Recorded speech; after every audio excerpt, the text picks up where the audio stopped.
तो सबसे पहले बात करते हैं बेलन है क्या। बेलन एक ऐसी त्रिआयामी 3D ठोस आकृति होती है जो कि दो वृत्त एवं एक वक्र आयत कर्व रेक्टेंगल से मिलकर बना होता है। तो अब यहाँ आपके देखिए फिगर में दिया हुआ है, जैसे कहते हैं कि एक त्रिआयामी यानी 3 डायमेंशनल एक ठोस आकृति होती है, तो ये बेलन का आपका शेप दिया हुआ है। तो इसमें दो वृत्त हैं, एक वृत्त आपका ऊपर है और दूसरा वृत्त आपका नीचे की तरफ। तो यहाँ दो वृत्त होते हैं और एक वक्र आयत की बात करते हैं इनके योग से। अब वक्र आयत की जब हम बात करेंगे, जैसे ये आपका ऊंचाई h दिया हुआ है, तो ऊंचाई h में यदि हम देखते हैं कि अगर हम इस बेलन को यहां से और यहां तक हम इसको कट करके और इसको फैला देते हैं तो ये एक आयत की शेप में मिलता है। तो यहाँ इसके दो समान त्रिज्या वाले वृत्त होते हैं और एक पार्श्व पृष्ठ वक्र होता है। अब यहाँ बेलन में अगर आप देख रहे हैं तो ये पोर्शन आपकी त्रिज्या है। ये क्या है? ये आपकी त्रिज्या है जो ऊपर भी है और नीचे, क्योंकि समान वृत्त है और समान त्रिज्या के वृत्त हैं। और इसकी ऊंचाई, जो ऊंचाई आपकी दी गई है, इसमें ऊंचाई h है जिसे हम हाइट कहते हैं और h से प्रदर्शित करते हैं। लंबवृत्तीय बेलन, जैसे पिछले खंड में हमने बताया कि यहाँ जब हम इसको कट करके और इसको अलग करते हैं तो वह एक क्या होता है, हमें एक वक्र आयत प्राप्त होता है। तो यहाँ हम देखते हैं इसका निर्माण, वृत्तीय बेलन का निर्माण कैसे करते हैं। तो इसमें आप देखिए, जैसे पूर्व खंड में हमने आपको बताया था क्या कि आपके दो वृत्त होते हैं। तो जो दो वृत्त की बात किया तो वह एक वृत्त आपका ये है और दूसरा वृत्त ये, जिसे अलग से आपको यहां पर दिखाया गया, पहला वृत्त और दूसरा वृत्त। और जो वक्र आयत की बात हमने किया तो तीसरा जो ये आपका सीधा भाग है, जब इसको हम कट करके और फैला देते हैं तो ये आपका तीसरा खंड होता है। अगर इसको हम समझना चाहें तो जैसे हम आपको दिखा रहे हैं कि ये हमारा क्या है, ये हमारा बेलन है। ये क्या है? ये हमारा बेलन है। अब इस बेलन को हम क्या करते हैं, इस बेलन को यहां से कट कर देते हैं और इस बेलन को जब हम कट कर देंगे और इसको फैलाएंगे तो ये हमको क्या मिला, हमको एक आयताकार, एक रेक्टेंगुलर शेप मिला। तो ये जो आयताकार अर्थात रेक्टेंगल का शेप मिलता है, यही उसका क्या है, यही उसका वक्र आयत है। तो जो कि आपके किस में दिखाया गया है, जो कि आपके तीसरे पार्ट, अर्थात ये आपका वक्र आयत के रूप में दिखाया गया। अब इसकी हम बात करते हैं, जैसे अभी हमने आपको पेपर से दिखाया कि अगर एक A4 साइज का पेपर है जिसमें उसकी लंबाई 8 सेंटीमीटर है और चौड़ाई 6 सेंटीमीटर है। जैसे हम आपको दिखा रहे हैं, ये हमारा A4 साइज पेपर है। इसमें इसकी चौड़ाई कितनी है, इसकी चौड़ाई 6 सेंटीमीटर है और इसकी पेपर की लंबाई कितनी है, ये 8 सेंटीमीटर। तो ये अब इस शेप में रखा हुआ पेपर है। अब अगर इसको हम क्या करते हैं कि जो ये 8 सेंटीमीटर ये इसकी लंबाई का खंड है, इसको जब हम क्या करते हैं, इसको इसके परितः यानी चौड़ाई के परितः लंबाई को घुमाते हैं और हमको उससे क्या मिलता है, हमको उससे बेलन मिलता है। जैसे ये पेपर आपका है, इस पेपर को हम क्या किए, इसकी लंबाई 8 सेंटीमीटर वाली भुजा को क्या करते हैं, इसको हम कर्व करते हैं, घुमाते हैं और किसके परितः, इस 6 सेंटीमीटर की भुजा की। तो जब हम इसको इस तरह से घुमाते हैं, देखिए इस तरह से, जब इस पेपर को हम इस तरह से घुमा रहे हैं तो ये घुमाने पर हमको क्या मिला, हमको एक सिलेंडर अर्थात एक बेलन का शेप प्राप्त हुआ।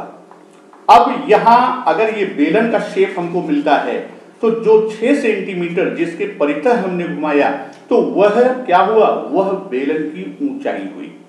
वहीं दूसरी तरफ जिस भुजा को हमने कर्व किया, घुमाया, यानी 8 सेंटीमीटर, तो अगर आप देखिए तो अगर हम इसके आधार की बात करें जो त्रिज्या की आकृति में होता है, तो जो 8 सेंटीमीटर है, यह 8 सेंटीमीटर क्या बना, इस त्रिज्या की परिधि बनती है।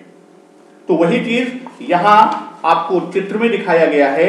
जैसे यहां आपको देखा कि 8 सेंटीमीटर को हमने क्या किया, कर्व किया, और इसे हम क्या करते हैं, इसे हम कर्व करते हैं किसके परितः, 6 के।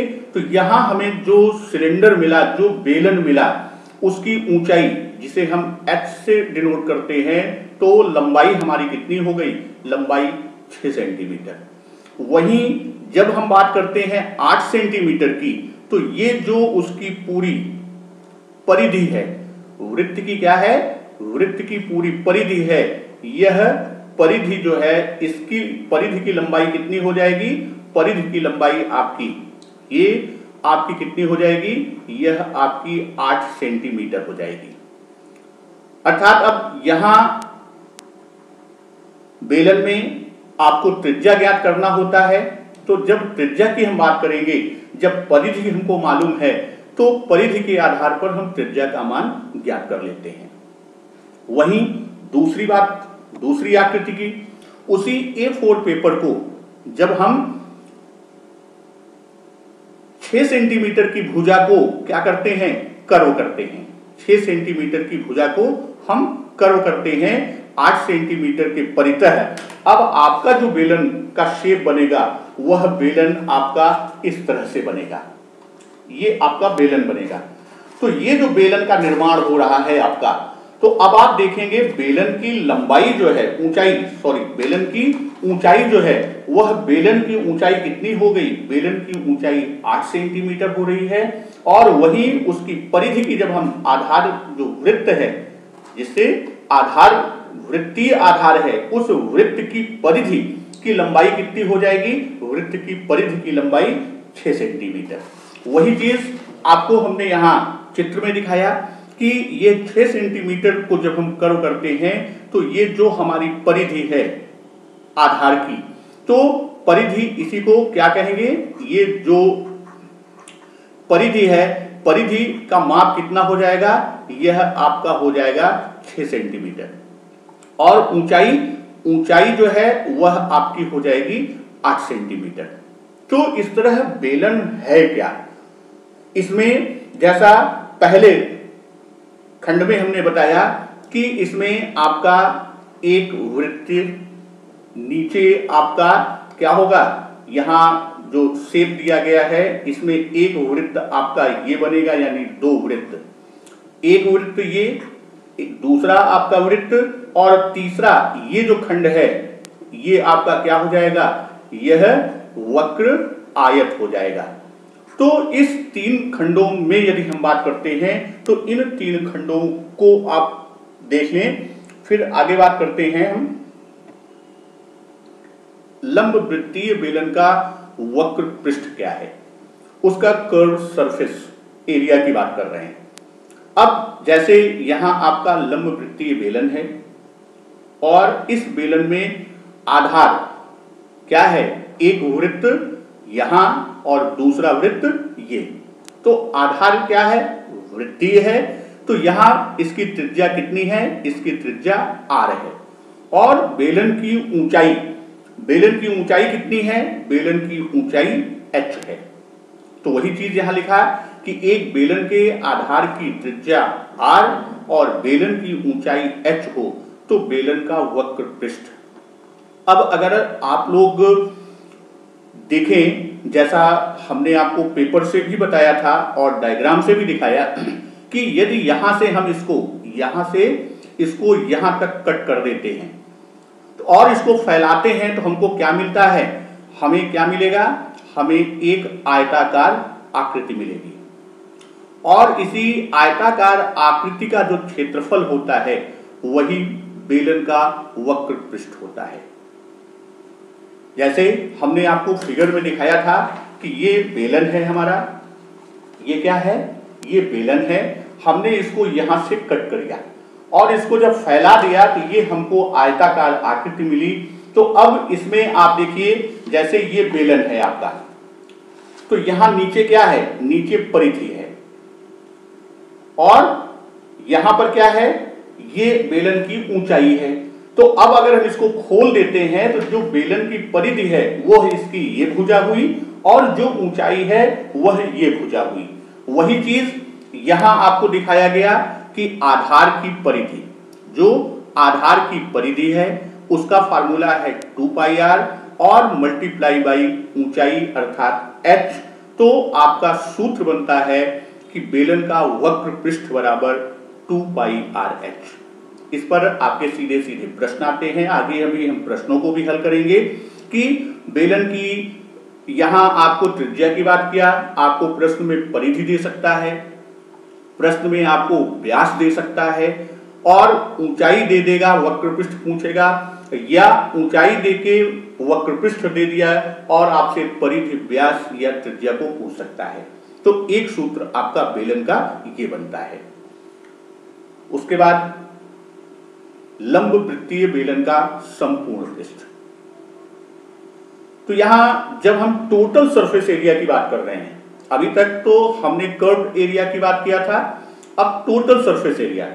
तो यदि बेलन के आधार की त्रिज्या r और बेलन की ऊंचाई h हो तो बेलन का संपूर्ण पृष्ठ 2 गुणे आधार का क्षेत्रफल धन बेलन का वक्र पृष्ठ। वक्र पृष्ठ हम लोगों ने अभी याद किया। आधार का क्षेत्रफल क्योंकि वृत्त है तो वृत्त, क्यों यहां 2 गुणे आधार का क्षेत्रफल की बात किया, क्योंकि वो संपूर्ण पृष्ठ की बात कर रहा है। संपूर्ण पृष्ठ को समझने के लिए पुनः एक बार हम आपको दिखाते हैं। जैसे ये हमारा बेलन है, ये क्या है, ये हमारा बेलन है।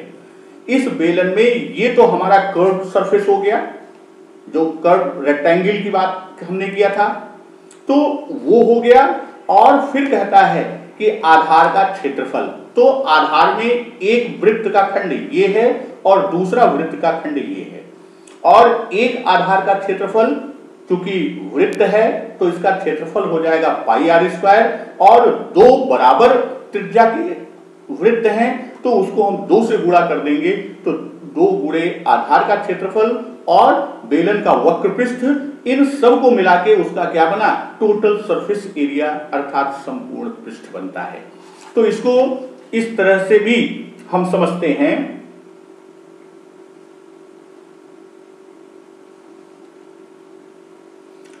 इस तरह से जैसे यहां आपका ये क्या दिया गया है, बेलन, बेलन की ये त्रिज्या r है और इसकी ऊंचाई क्या है, h है। अब एक आधार आपका ये वृत्त है और एक आधार आपका ये दूसरा वृत्त है, और ये क्या है, ये जो तीसरा खंड है, ये तीसरा खंड ही क्या है, वक्र पृष्ठ है, और इन्हीं तीनों का योग जो होता है वो संपूर्ण पृष्ठ। तो यहां 2 गुणे आधार का क्षेत्रफल पाई r स्क्वायर जो त्रिभुज का क्षेत्रफल होता है, और हमने वक्र पृष्ठ का अभी सूत्र निकाला था 2 पाई r h। तो अब इसको अगर हम सीधे सीधे जोड़ देते हैं तो 2 पाई और इसमें भी 2 पाई, ये क्या है, ये कॉमन है, और यहां r स्क्वायर है, यहां r यानी r कॉमन। तो हमने क्या किया, 2 पाई r को कॉमन ले लिया और ब्रैकेट में बचा क्या, यहां h और यहां r। तो फार्मूला संपूर्ण पृष्ठ का जो सूत्र बनता है, संपूर्ण पृष्ठ का सूत्र बराबर 2 पाई r with in bracket h plus r। इस पे भी आपके प्रश्न बनते हैं। कई प्रकार के प्रश्न आपको मिलेंगे, जैसे आपको वक्र पृष्ठ दे दिया, बेलन की ऊंचाई दे दिया, या आधार का क्षेत्रफल दे दिया और ऊंचाई दे दिया, फिर आपसे संपूर्ण पृष्ठ पूछ लिया, संपूर्ण पृष्ठ देके और एक खंड को देके आपसे अन्य खंडों को पूछ सकता है। इसके बाद देखते हैं लंब वृत्तीय बेलन का आयतन, वॉल्यूम ऑफ सिलेंडर। यहां आयतन, जो वॉल्यूम की बात कर रहे हैं, आयतन है क्या? आयतन का मतलब होता है कि कोई त्रिआयामी आकृति अपने अंदर कितना द्रव्य रख सकती है। जैसे हमने आपको पेपर से सिलेंडर दिखाया था, ये हमारा क्या है? ये हमारा सिलेंडर है। ये क्या है? ये एक सिलेंडर है।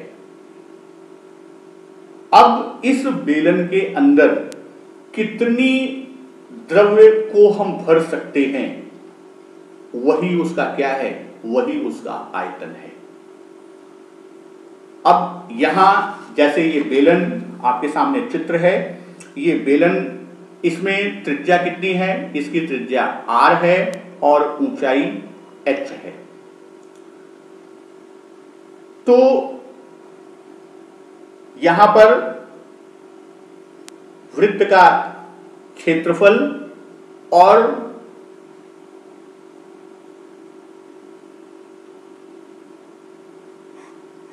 ये आयतन, तो वृत्त का क्षेत्रफल, चूंकि एक आपका आधार और फिर बेलन की ऊंचाई, इन दोनों को आपस में गुणा कर देते हैं। जैसे यहां हमने बताया एक त्रिआयामी आकृति, यहां बेलन है और आधार उसकी क्या है? आधार उसका वृत्त है। तो वृत्त का क्षेत्रफल और उसमें हम तीसरा कोण जो हमारी है, उस क्या किए? उस ऊंचाई के साथ उसका गुणा कर देते हैं, तो हमें उसका वॉल्यूम या उसका आयतन ज्ञात हो जाता है।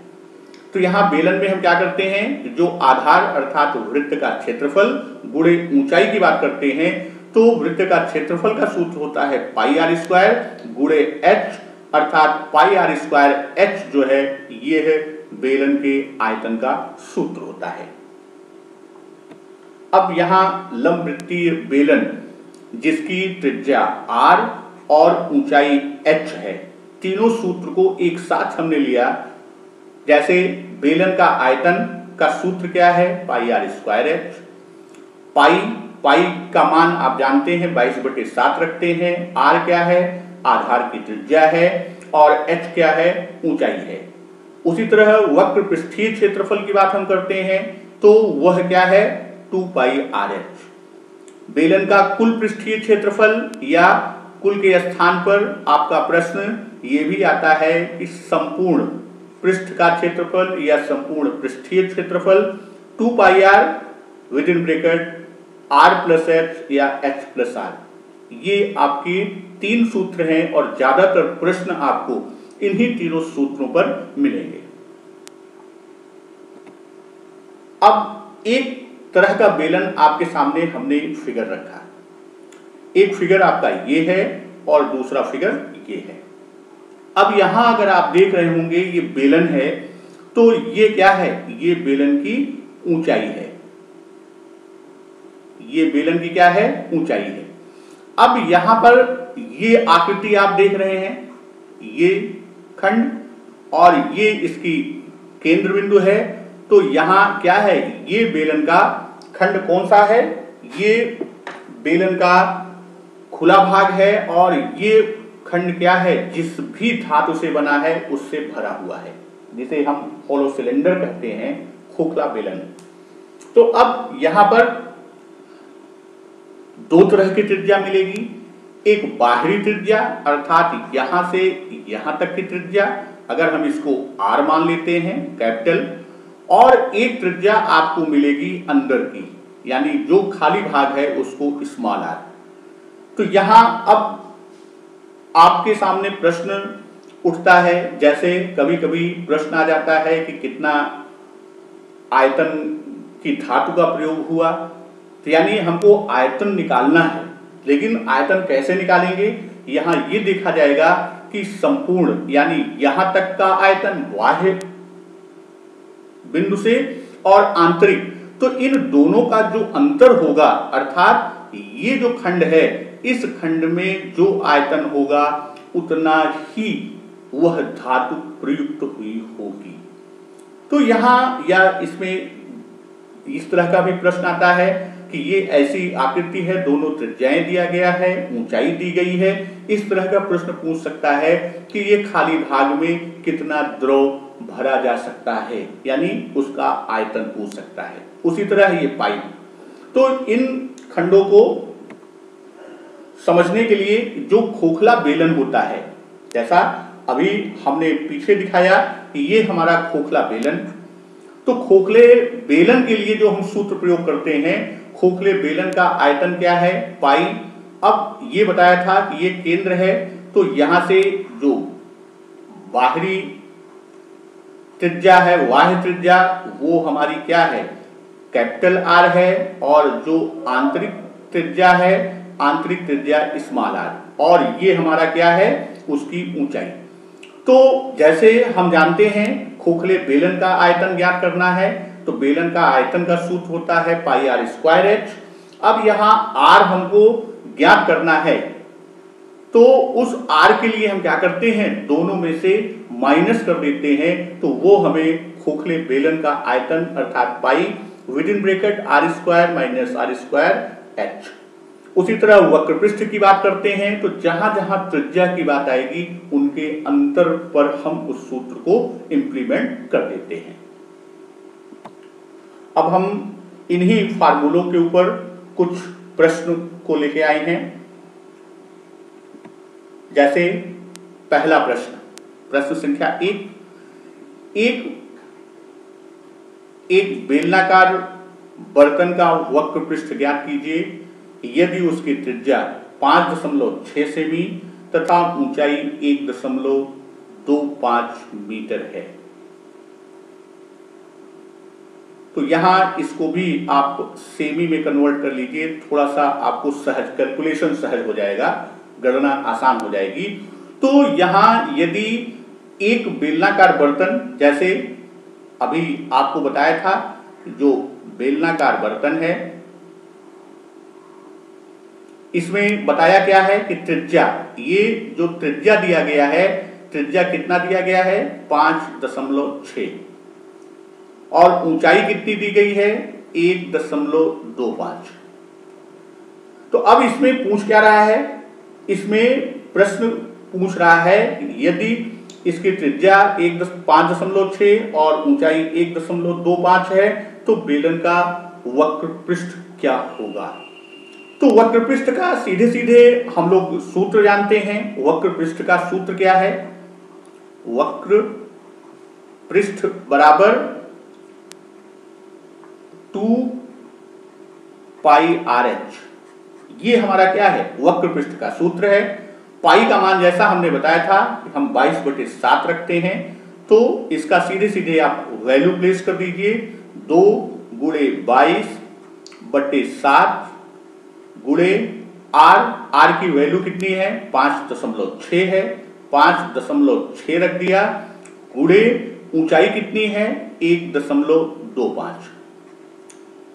तो अब इसको आप सरल कर दीजिए, तो 7 काट देगा किसको, 5.6, तो यहां आ जाएगा आपका 0.8। तो अब इसको आप गुणा कर लीजिए, तो 22 का 2 से गुणा करेंगे तो 22 दूना 44, और इसका आप गुणा करेंगे 1.25 का 0.8 से, तो 125 का 8 से गुणा करेंगे तो आपका आता है 1000। तो इस तरह 1.000 आया, अर्थात इसकी वैल्यू 1 आई। तो 44 में 1 से गुणा करेंगे तो इसका मान कितना आएगा, 44 वर्ग सेमी। तो ये आपका बहुत सीधा और सरल प्रश्न। इसी तरह के प्रश्न आपको मिलेंगे। यहां ये हो सकता है प्रश्न में कि आपको त्रिज्या ना देके वह वक्र पृष्ठ दे दे, यहां वह क्या दे, वक्र पृष्ठ को दे दे, और आपकी बेलन की ऊंचाई को दे दे, और वहां पर आपसे त्रिज्या पूछ सकता है, वहां आपसे आधार का व्यास पूछ सकता है, या वह आधार की परिधि को पूछ सकता है। तो इन 3 अर्थात वक्र पृष्ठ, त्रिज्या और ऊंचाई, किन्हीं 2 को देके और तीसरे के मान को वह पूछ सकता है। आप लोग अपने उत्तर कॉपी पे हल करते रहिए और कमेंट में उसका आंसर देते रहिए।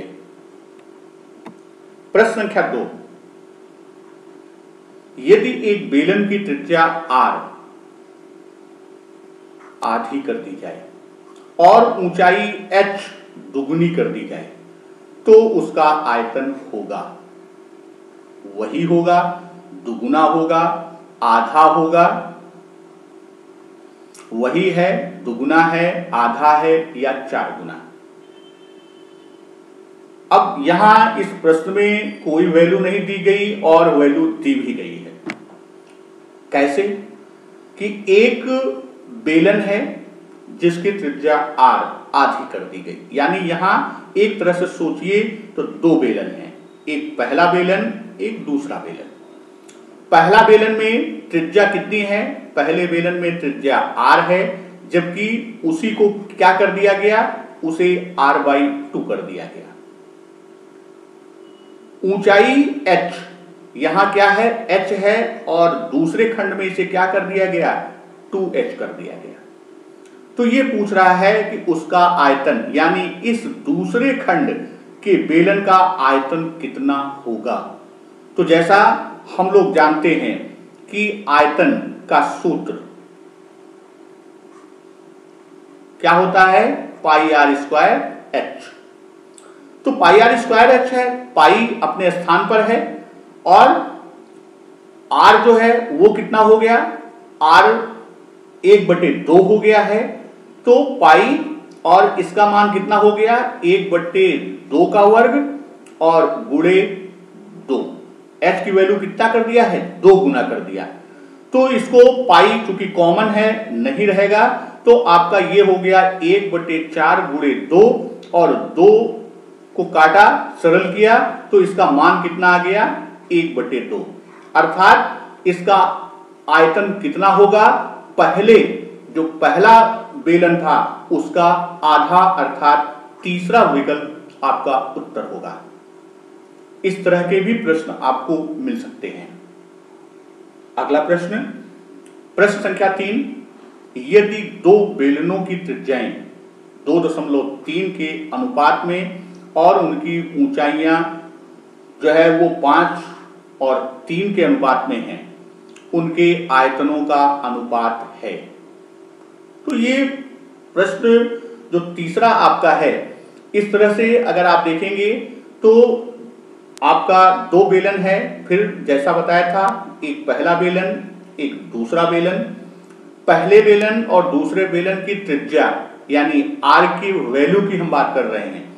तो r की वैल्यू पहले में 2 है और दूसरे की कितनी है? 3 है। r पहले में कितना है? 2 और दूसरे में कितना है? 3 है। वहीं ऊंचाई की बात करते हैं। ऊंचाई पहले में 5 है और दूसरे में कितना है? 3 है। तो अब सीधे सीधे प्रश्न जो पूछ रहा है कि इनके आयतनों का अनुपात क्या होगा, तो हम क्या करते हैं? दोनों 1/2, यानी पहले बेलन का आयतन हम कैसे निकालते हैं? पहले का आयतन बटे दूसरे का आयतन। तो इसको निकालने के लिए सीधे सीधे हम फार्मूला πr²h आयतन का, तो पाई r पहले का कितना है? 2 है, तो हम क्या करेंगे? गुणे 2 का स्क्वायर गुणे h, πr²h, h कितना है? पहले का 5 गुणे 5। वहीं दूसरे की बात करें तो पाई ही रहेगा और ऊंचाई कितनी है? r कितना है? 3 है और ऊंचाई भी 3 है, तो गुणे 3 का स्क्वायर गुणे 3। अब इसको आप सरल कर दीजिए, पाई से कट गया, तो ये 2 का वर्ग 4 गुणे 5 और नीचे 3 का वर्ग 9 गुणे 3। तो इस तरह इसका मान कितना आ गया? 4 पंचे 20 और नीचे 9 त्रिक 27। अर्थात इसमें पहले और दूसरे बेलन के आयतन का अनुपात कितना होगा? इनका अनुपात 20:27 होगा। यानी दूसरा विकल्प इसका उत्तर होगा। अगला प्रश्न, एक खोखले धातु के बेलन की मोटाई, जैसा हम लोग होलो सिलेंडर खोखला बेलन देखे थे, उस पर है खोखले बेलन की मोटाई 3.5 सेमी और 25 सेमी ऊंचे बेलन का भीतरी व्यास 14 सेमी है। यदि बेलन दोनों सिरों से खुला हो तो इसमें लगे धातु का आयतन ज्ञात कीजिए। अभी इसी की बात हमने किया था। तो यदि हम फिर से प्रश्न को देखें और जो खोखले बेलन की बात हमने किया था, जैसे खोखले बेलन की बात किया, ये खंड आपका बना है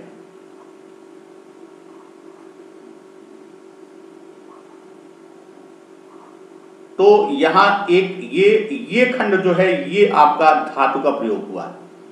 तो अब जो प्रश्न दिया हुआ है कि खोखले बेलन की मोटाई 3.5 सेमी और ऊंचाई आपका दिया हुआ है 25 सेमी ऊंचे बेलन का भीतरी व्यास 14 सेमी, यानी जो भीतरी व्यास है ये 14 है।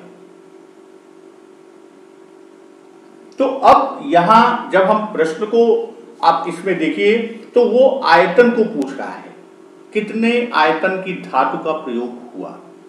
तो इसमें हम इस तरह से कर सकते हैं कि जैसे बात करते हैं कि यहां सबसे पहले बेलन की लंबाई, फिर दूसरी चीज बात करते हैं आंतरिक व्यास, त्रिज्या। जब आंतरिक व्यास आपका सबसे पहले हम क्या देखते हैं, आंतरिक व्यास। तो आंतरिक व्यास कितना है, वह 14 है। तो त्रिज्या कितनी हो गई, त्रिज्या हमारी हो जाएगी 7। त्रिज्या कितनी हो गई, त्रिज्या हमारी 7 हो गई। और ऊंचाई कितना है, ऊंचाई आपका दिया हुआ है 25 सेंटीमीटर। ऊंचाई जो है वह दिया हुआ है 25 सेंटीमीटर। तो यहां ये सारी चीजें आपको ये दिया हुआ है। अब ज्ञात क्या करना है, धातु का आयतन, अर्थात कितना धातु उसमें प्रयुक्त हुआ है, धातु के आयतन को ज्ञात करना है।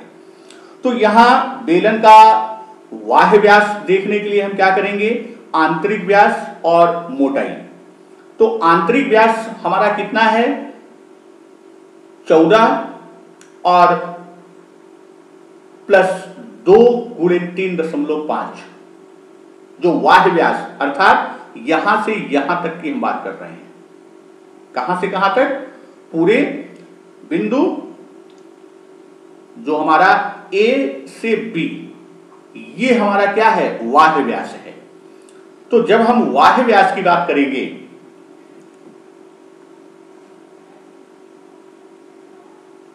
जो बाह्य व्यास है तो वह आपका आंतरिक व्यास कितना है 14 और बेलन की मोटाई कितना दिया गया है 3.5, वह आपका खंड कौन सा हो गया, ये खंड है।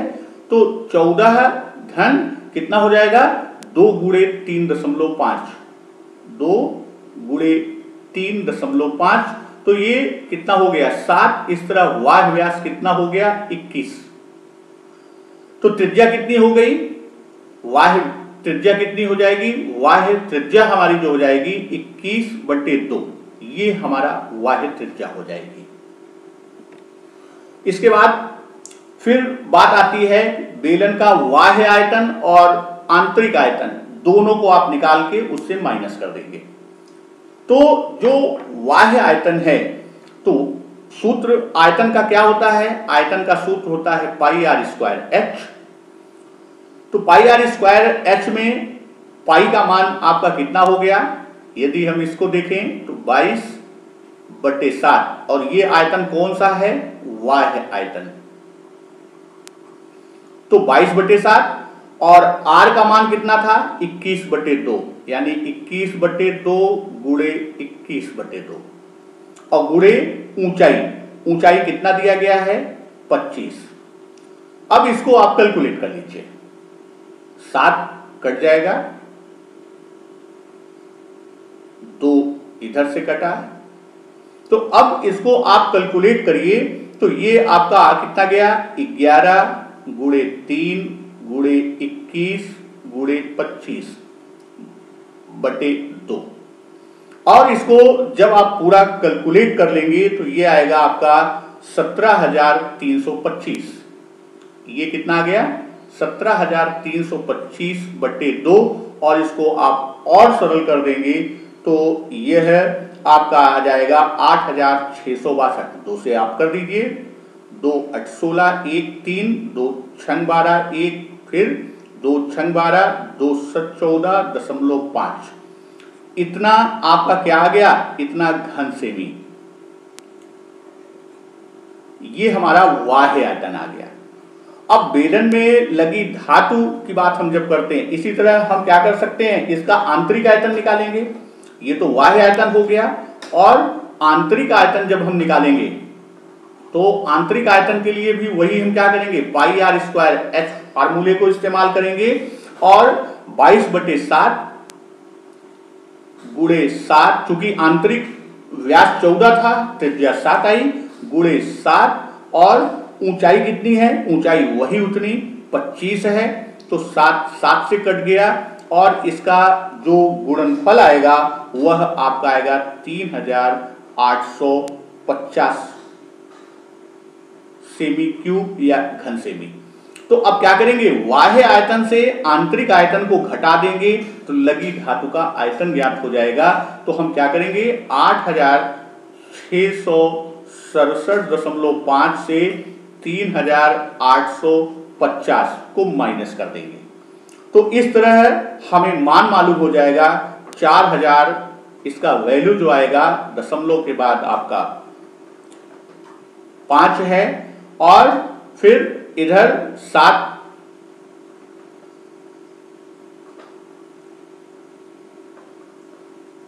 इसको तब तक माइनस करिए आप लोग।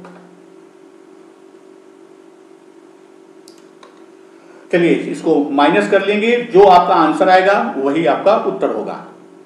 फिर हम अगले प्रश्न पर आते हैं, प्रश्न संख्या 5। तो प्रश्न संख्या 5, एक 14 मीटर व्यास वाले 30 मीटर गहरे गोल कुएं में ₹50 प्रति वर्ग मीटर की दर से प्लास्टर कराने की लागत होगी।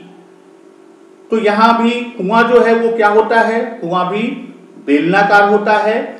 तो यहां प्लास्टर कराने के लिए हमको क्या करना है, उसका जो वक्र पृष्ठ है, कर्व सरफेस है, उसी वक्र पृष्ठ को ज्ञात कर लेंगे और 50 रुपए की दर से जो है वो गुणा कर देंगे। अर्थात कुएं का जो भीतरी जो उसका क्या है, उसका वक्र पृष्ठ है। तो उसका सूत्र आप लिखिए और उसका सीधे सीधे मान, व्यास आपको 14 दिया गया है, तो डी व्यास जो है डायमेंशन को आपको 14 दिया गया है। तो इसका मतलब आर बराबर कितना हो गया, 7। और कितना मीटर गहरा है, तो एच हो गया आपका 30 मीटर। तो इस तरह जब हम सीधे सीधे सूत्र लगाते हैं वक्र पृष्ठ का, क्या है, 2 पाई आर एच। तो यहां आप मान रख दीजिए 2 गुणे 22/7 गुणे त्रिज्या कितनी है 7 और ऊंचाई कितनी है, ऊंचाई आपकी 30 है।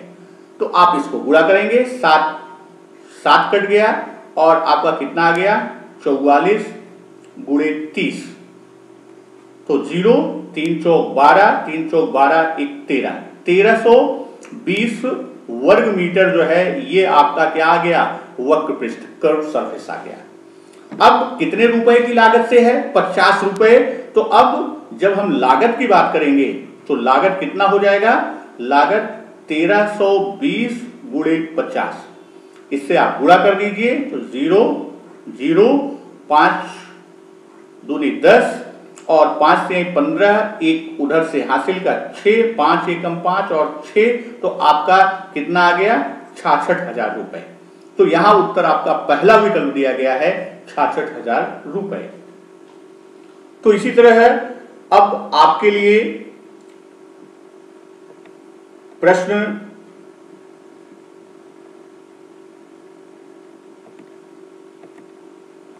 जो है वो होमवर्क क्वेश्चन के रूप में कुछ प्रश्न हम आपको दे रहे हैं। इस प्रश्न को हल करके आप इसका उत्तर कमेंट बॉक्स में दीजिएगा। जैसे अगला प्रश्न है आपका, एक खोखले बेलन की त्रिज्या 3.5 सेमी और ऊंचाई 10 सेमी है, इसके वक्र पृष्ठ का क्षेत्रफल होगा। तो इसमें सीधे सीधे आपको कर्व सरफेस एरिया निकालना है।